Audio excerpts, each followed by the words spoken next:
Welcome to career guide episode with Rahul Reddy గారు. నమస్తే sir. నమస్కారం. బాగున్నారండి? నేను బాగున్నా, మీరు బాగున్నారా? అంతక్షేమండి. ఇప్పుడు చూసుకున్నట్లయితే స్టీవ్ బ్యానన్ అనే హుహు. వ్యక్తి హుహు. మొత్తం అమెరికాలో 100% ఇమ్మిగ్రేషన్ క్యాన్సిల్ చేసేయాలి, హ్మ్. మ్యారటోరియం తెచ్చేయాలి అని ఆ! అంటున్నారు. హ్మ్. అసలు ఆయన ఎవరు చెప్పడానికి?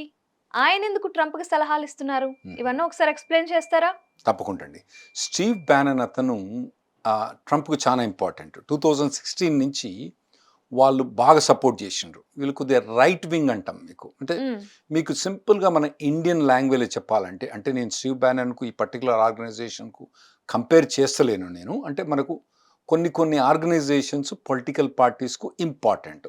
ఫర్ ఎగ్జాంపుల్ ఇక్కడ ఆర్ఎస్ఎస్ అని ఉండేది. మ్మ్. రాష్ట్రీయ స్వయం సేవక్ అవును, సంఘ్. అవును. ఓకే.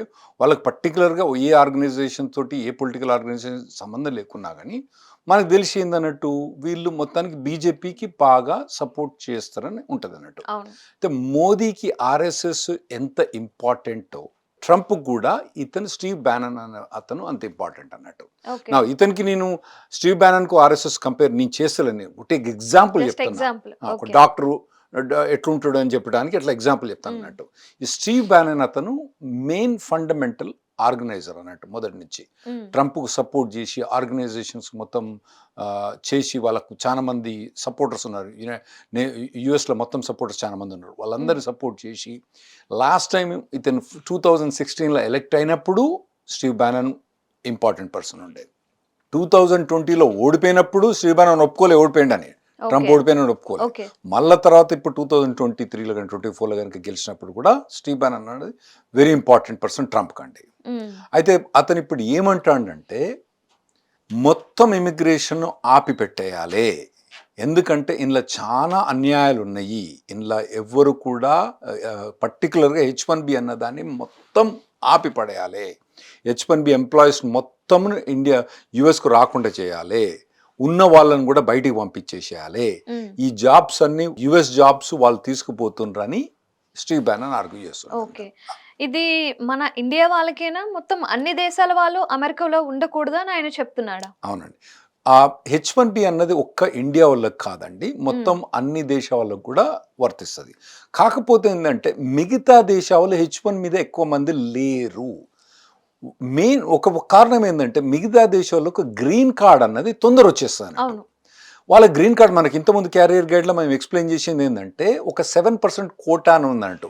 ఏ హ్మ్. కంట్రీ కూడా 7% కన్నా ఎక్కువ కోటా తీసుకోరాదు. హ్మ్. సో H1 మీద ఓవరాల్‌గా ఉన్నది ఇండియన్సే ఎక్కువ. ఎందుకంటే మనం గ్రీన్ కార్డ్ మిగతా పాకిస్తాన్ వాళ్ళు H1 మీద వచ్చిందనుకోండి, వాళ్ళు గ్రీన్ కార్డ్ అప్లై చేస్తే ఏడాది 2 ఏళ్లలో గ్రీన్ కార్డ్ వచ్చేస్తది. వాళ్ళు H1 మీద ఉండరు. మనకు 100 ఏళ్ళు పడుతుంది గ్రీన్ కార్డ్ రావాలంటే ఇప్పుడు కొత్తగా వచ్చి అప్లికేషన్. కాబట్టి H1 మీద ఉన్నది ఎక్కువ ఇండియన్సే. హ్మ్. స్టీవ్ బ్యానన్ పర్టికులర్‌గా H1B అతను ఏమంటాడంటే ఈ టెక్నాలజీ కంపెనీసు ఈ చీప్ లేబర్‌ని తీసుకొచ్చి మా దగ్గర ఎంప్లాయ్ చేస్తున్నారు.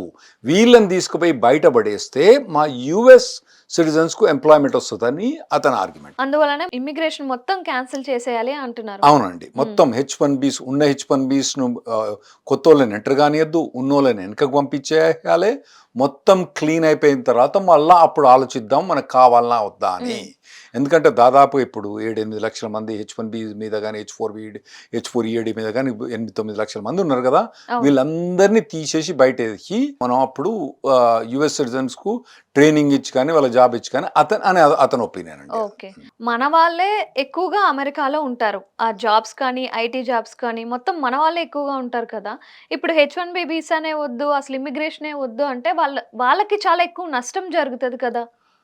అంటే వీళ్ళు రైట్ వింగోళ్ళు వాళ్ళకి నష్టం జరుగుతుందా జరగదా అని ఉండదండి. హ్మ్. ఇంకోటంటే ఇతన్ని కొందరు ఏమంటారంటే ఇతనికి జాతి అహంకారము, తర్వాత తెల్లవాడనే అహంకారం, కొద్దిగా రేసిస్ట్ ఓకే. ఆర్గనైజేషన్స్ అని ఒక అలిగేషన్ ఉంది. నేను అంటలేను.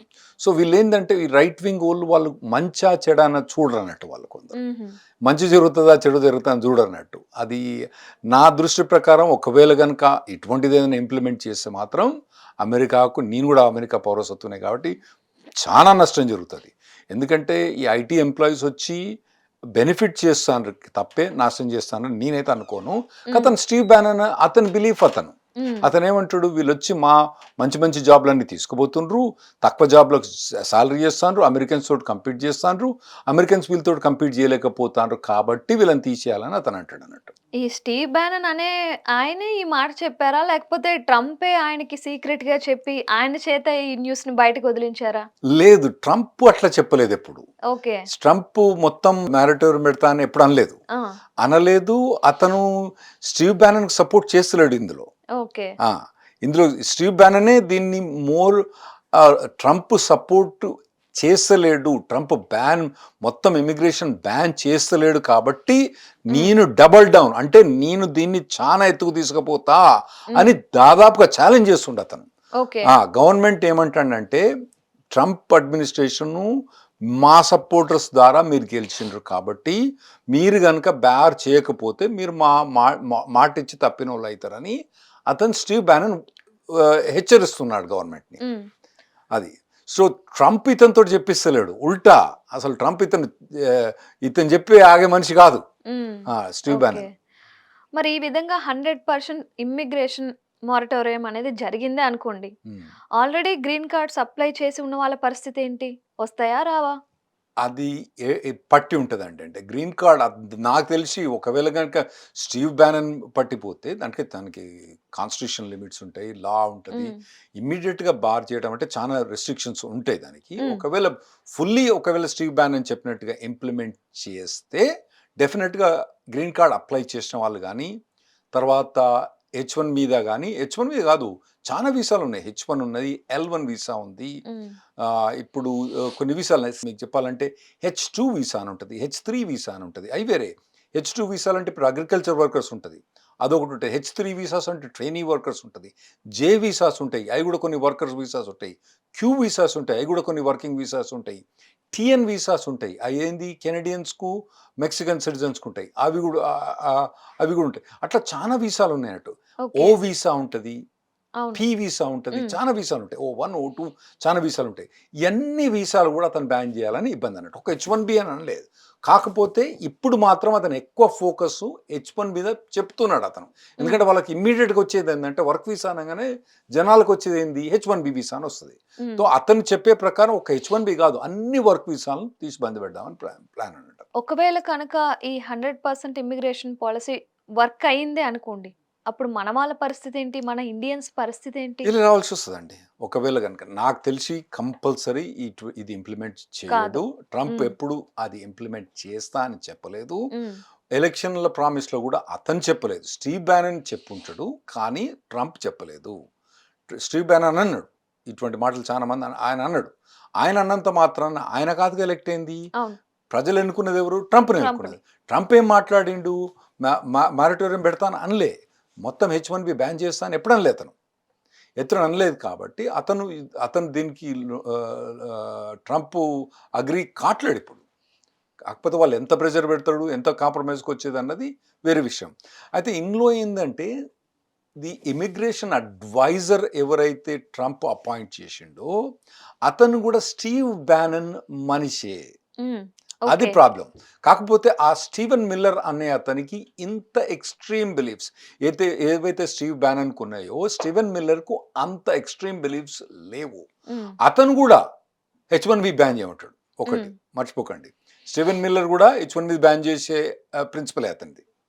కాకపోతే మొత్తం మానిటోరియం కాదు, చాలా రెస్ట్రిక్షన్స్ పెట్టే ఇంటెన్షన్ స్టీవెన్ మిల్లర్‌ది. అయితే స్టీవెన్ మిల్లర్ అతను ఇప్పుడు ఇమిగ్రేషన్ అడ్వైజర్. అంటే ఓకే. Government appointed. ట్రంప్ అతను ఏం చేసిండు, ఇమిగ్రేషన్ అడ్వైజర్గా అపాయింట్ చేసిండు. హ్మ్. అయితే లాస్ట్ అడ్మినిస్ట్రేషన్, ట్రంప్ 1 అడ్మినిస్ట్రేషన్ అంటాం, ఇది ట్రంప్ 2 అడ్మినిస్ట్రేషన్ అంటాం. లాస్ట్ ట్రంప్ 1 అడ్మినిస్ట్రేషన్లో కూడా స్టీవెన్ మిల్లర్ అడ్వైజర్గానే ఉండే. హ్మ్. ఇమిగ్రేషన్ అడ్వైజ్ అంటే పర్టికులర్గా ఈ ఎంప్లాయ్మెంట్ బేస్డ్ ఇమిగ్రేషన్ వాటి గురించి అన్నట్టు.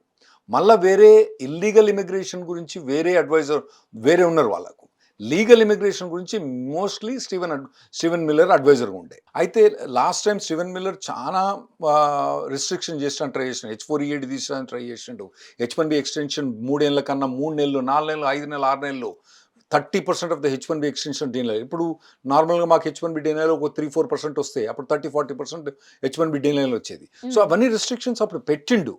కానీ ఈసారి ఈ అడ్మినిస్ట్రేషన్ ఏదైతే యాంటీ ఇమిగ్రేషన్ అజెండా అన్నది మెయిన్ అజెండా. దాన్ని దాన్ని మెయిన్గా ప్రమోట్ చేసింది ఈ స్టీవ్ బ్యానన్ వాళ్ళ ఆర్గనైజేషన్.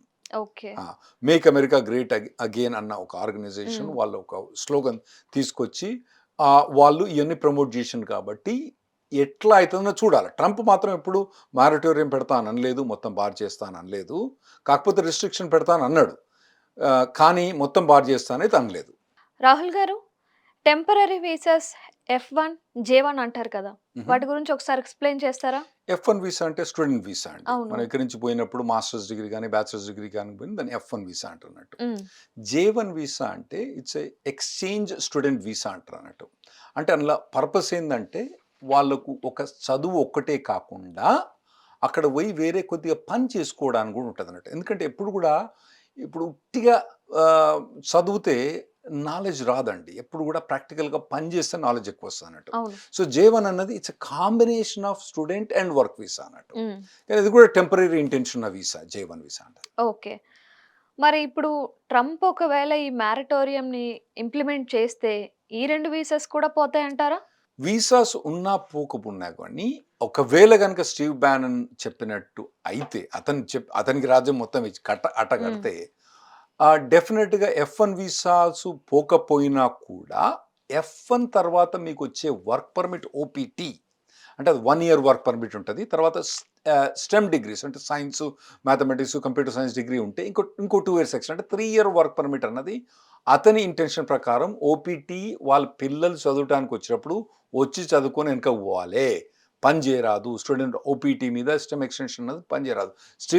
స్టీవెన్ బ్యానన్ మొదటి నుంచి అది ఆర్గ్యూ చేస్తూనే ఉన్నాడు. ఏది OPT బ్యాన్ చేయమని, స్టెమ్ ఎక్స్టెన్షన్ బ్యాన్ చేయమని. అతను కనుక మొత్తమే పగ్గాలు ఇచ్చేసింది అనుకోండి, డెఫినెట్గా ఇవి తీసేసే ఛాన్స్ ఉంటుంది. J1 వీసాలో కూడా మీకు చెప్పిన కానీ స్టడీ వర్సెస్ వర్క్ అన్నా కదా, అందులో మేబీ ట్రైనింగ్ ఒప్పుకోవచ్చేమో కానీ వర్క్ ఒప్పుకో అన్నట్టు. Anything related to work Steve బ్యానన్ తప్పకుండా ఒప్పుకోడు. మొదటి నుంచి కూడా అతను ఆర్గ్యూ చేస్తున్నాడు, J1 మీద వచ్చి పని చేస్తున్నారు వీళ్ళని పని చేయనియద్దు అని మొదటి నుంచి కూడా చాలా ఆర్గ్యూ చేస్తున్నాడు స్టీవ్ బ్యానన్. ఒకవేళ అతనికి పగ్గాలిస్తే మాత్రం F1 పోవచ్చునేమో కానీ వర్క్ అన్నది ఉండదు. J1 పోవచ్చునేమో కానీ వర్క్ అన్నది ఉండదండి. మరి ఇప్పుడు ట్రంప్ ఖచ్చితంగా దీన్ని అమలు చేస్తారా, చెయ్యరా? అంటే ఇందాక నుంచి మీరు చెయ్యరు అనే చెప్తున్నారు, కానీ ఈ స్టీవ్ బ్యానన్ అనే ఆయన కూడా ఆయనకి దగ్గర మనిషే. ఆయన కూడా కొంచెం గవర్నమెంట్ ఇన్ఫ్లుయెన్స్ చేసి అలాంటివి ఏమైనా చేస్తే చేయొచ్చునేమో. అతను గవర్నమెంట్ ఇన్ఫ్లుయెన్స్ చేసే కెపాసిటీ డెఫినెట్లీ ఉంది. అతను ట్రంప్ని తీసుకురావడానికి ముఖ్య కారణం అతనే, there is no doubt about it. అవును. కానీ ఒక ప్రెసిడెంట్ అతను చాలా చూసుకోవాలి కదా, ఎకనామిక్స్ చూసుకోవాలి. ఇప్పుడు పెద్ద పెద్ద కంపెనీస్, యాపిల్ లాంటి కంపెనీస్ ఉన్నాయి, టెస్లా లాంటి కంపెనీస్ ఉన్నాయి, తర్వాత ఫేస్బుక్, గూగుల్, ఇవన్నీ కంపెనీస్ ఉన్నాయి. వీళ్ళందరినీ ఎంప్లాయీస్ని తీసేస్తుంటే వాళ్ళు ఏం చేస్తారు, తీసేసుకో మేము పోయి ఇండియాలో పెట్టుకుంటాం డబ్బా, ఇక్కడి నుంచి డబ్బా తీసుకు ఆడ పెట్టుకుంటాం, యూరోప్లో పెట్టుకుంటాం, మెక్సికోలో పెట్టుకుంటాం, కెనడాలో పెట్టుకుంటాం, లేకుంటే గ్రీన్లాండ్లో పెట్టుకుంటాం, ఎక్కడన్నా పెట్టుకుంటాం. వాళ్ళు చెప్పే వాళ్ళు కంపెనీస్ ఉన్నారు కదా. స్టీవ్ బ్యానన్ చెప్పిన ట్రంప్ ఇన్నా ఆయనకున్నా కానీ కంపెనీస్ వాళ్ళందరూ కనుక మొండికేసి ఇక్కడికి వచ్చేసిన అనుకో ఏం చేస్తాడు, ఇంకేం చేయలేదు. ఫిలిపైన్ పోవచ్చు, ఆస్ట్రేలియా పోవచ్చు, ఎక్కడికైనా పోవచ్చు, చైనా పోవచ్చు, ఎక్కడికైనా పోవచ్చు. వాళ్ళకేం రిస్ట్రిక్షన్ పెట్టలేడు కదా. ఒకవేళ వాళ్ళ మీద కూడా రిస్ట్రిక్షన్ పెట్టింది అనుకోండి, ఇక అమెరికా డిక్టేటర్షిప్ అయిపోయి మొత్తానికి ఎకనామికల్ ఫ్రీడమ్ అనేది పోద్ది అక్కడ. అయినా అలా చేయకూడదు కదా, వాళ్ళ దేశం గురించి వాళ్ళు అదే ఆలోచించుకోవాలి కానీ అందుకోసం మిగతాదే. ట్రంప్ ఇప్పుడు స్టీవ్ బ్యానన్ అనే అతను బిజినెస్ మ్యాన్ కాదు. అతను బిజినెస్ లెవెల్ ఆలోచించుడు, ఎప్పుడు కూడా పెద్ద బిజినెస్ చేసి సక్సెస్ చేసినప్పుడు అతను కాదు. ట్రంప్ అతను నాకు నచ్చినా నచ్చకపోయినా కానీ ఈజ్ అ బిజినెస్ మ్యాన్. వచ్చినప్పుడు మనకు లాభం ఎంత, నాకెంత, ఏది వచ్చినా కానీ మాకు అమెరికాకి ఎంత, అంతేగా. ఆ లెక్కల చూసుకుంటాడు. కాబట్టి నాకు తెలిసినంత మటుకు ఇటువంటి కోతి శకలు ఏవి కూడా ట్రంప్ చేయడానికి నేను అనుకుంటున్నాను. అంతకు ముందు ఎప్పుడైనా ఇలాంటివి జరిగాయి, మారిటోరియం లాంటివి?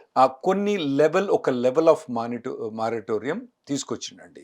లాస్ట్ టైం వచ్చినప్పుడు with in 1 week Muslim countries మొత్తం మారిటోరియం తీసుకొచ్చిండు. ఆ తర్వాత కొద్ది మారిటోరియం తీసుకొచ్చి రిస్ట్రిక్ట్ చేసిండు. అప్పుడు చేసిండండి. చేసిన తర్వాత దాన్ని కోర్టుకు పోయిన తర్వాత దాన్ని కొద్దిగా ఎక్స్టెండ్ చేసి, మోడిఫై చేసి అన్ని చేసిండు. అప్పుడు తర్వాత దాన్ని మెల్లమెల్లగా లూజన్ అప్ చేసిండు. ఎందుకంటే కోర్ట్స్ అప్పుడు ఎక్కువ అగ్రి కాలే.